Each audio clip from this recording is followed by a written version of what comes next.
In this video, you're going to learn how to break your React router out into its own location. So we're going to create a special place for it where we can define a complex router without creating a really long app.js file. And like we've done previously, we're also going to break all of our components, all 6 of these guys, into their own files as well.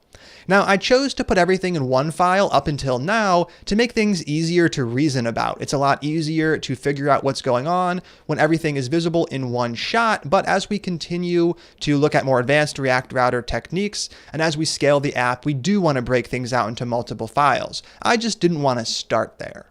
So in this video, we're going to kick things off by taking the application router and shifting it over to its new location. In the source folder, we're actually going to make a brand new directory called routers. And inside of routers, we're going to make a single file for our app router. We could call this anything we like. I'm going to call it app router. And you'll notice I'm using the exact same naming convention here that I was using for our React components. That's because in the end of the day, this file is going to export a React component, but I'm breaking it out into the routers folder as opposed to putting it in the components folder because it is indeed special. It's not something that we're really going to reuse. It's a once and done sort of thing. We just render it right away and we never touch it again. So what does that mean for us? That means in here, we want our router.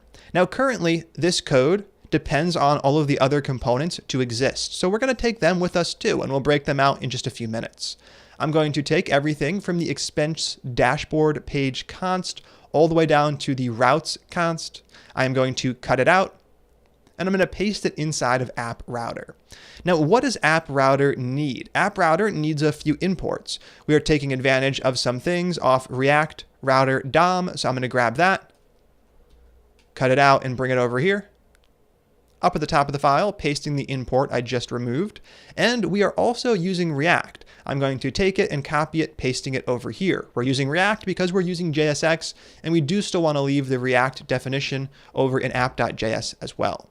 So now, before we save anything, we have to figure out exactly how to get the routes out of this file. We can export it, but we're going to be switching things up just a little bit. What we're going to do is set up a new const called app router. And this is actually going to be a React component. It's going to be a stateless functional component, so I will set it up as such. Right here, we are going to set up the arrow function. We're going to implicitly return some JSX, and we already have the JSX right here. We have everything we need, so I can take it, cut it, and paste it inside of the parentheses. Now, if I go ahead and remove the routes definition, all we need to do is set up app router to be the default export. Export default. And we're going to export app router. Now we can actually import app router from app.js and take advantage of it by rendering an instance of it. That's going to set up the application exactly as we have it over here. Inside of app router, I'll start off with the import. Importing app router from the file that we literally just created in the components folder. That one is called app router.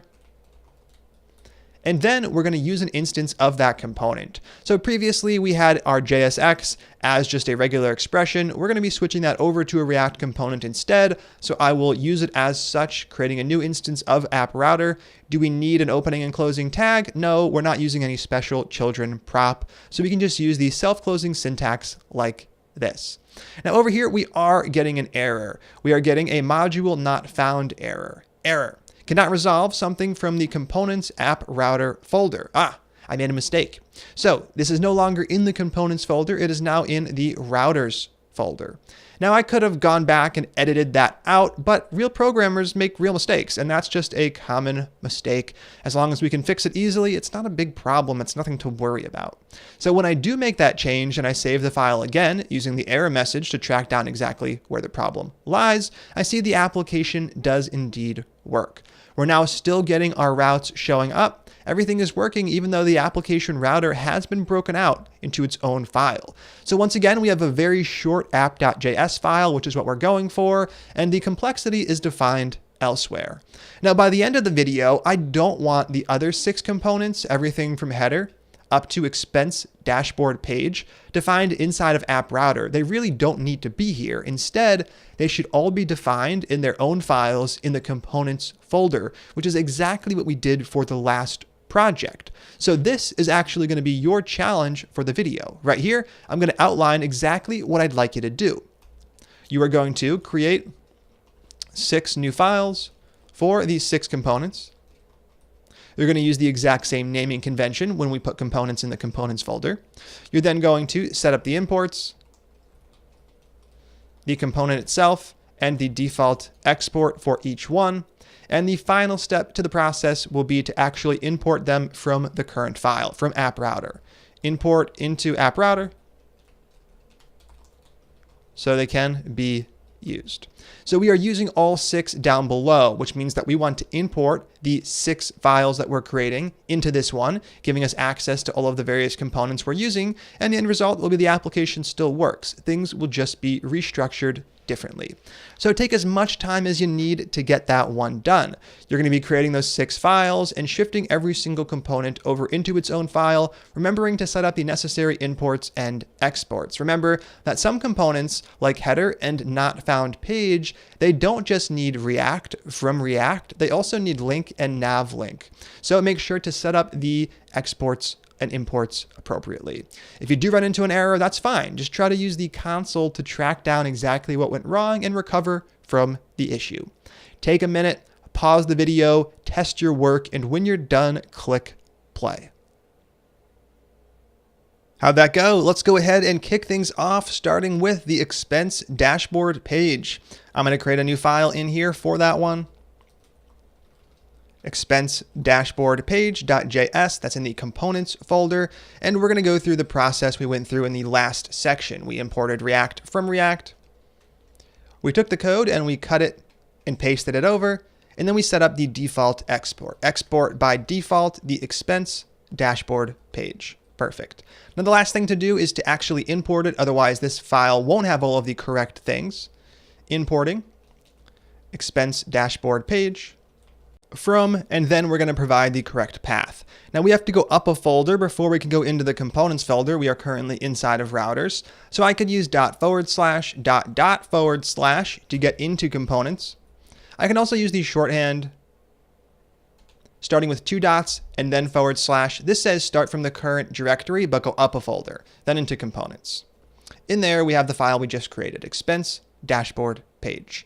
So there we have it. We just did one. And if I save the file, we are going to see that our application still works as expected. If we switch over to the terminal, no errors in sight. Right here, everything is working as expected. And if I switch back into Chrome, we can see that the application is indeed still working. And if I go to the dashboard page, we still get the component showing up. You can always make a tweak to what the component renders to make sure you're seeing this one as opposed to a cached version.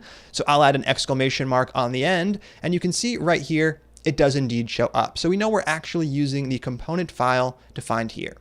Now we just need to go through that process 5 more times. I'm going to go ahead and kick things off, moving at a slightly faster pace since the process is literally exactly the same. Add expense page.js, importing React from React. Then we are going to take the component code. We're going to paste it over here and we will export it. Export default, add expense page. Perfect. That is the next one down. Before I set up the imports, I will just set up the other 4 files. Next up is the edit expense page.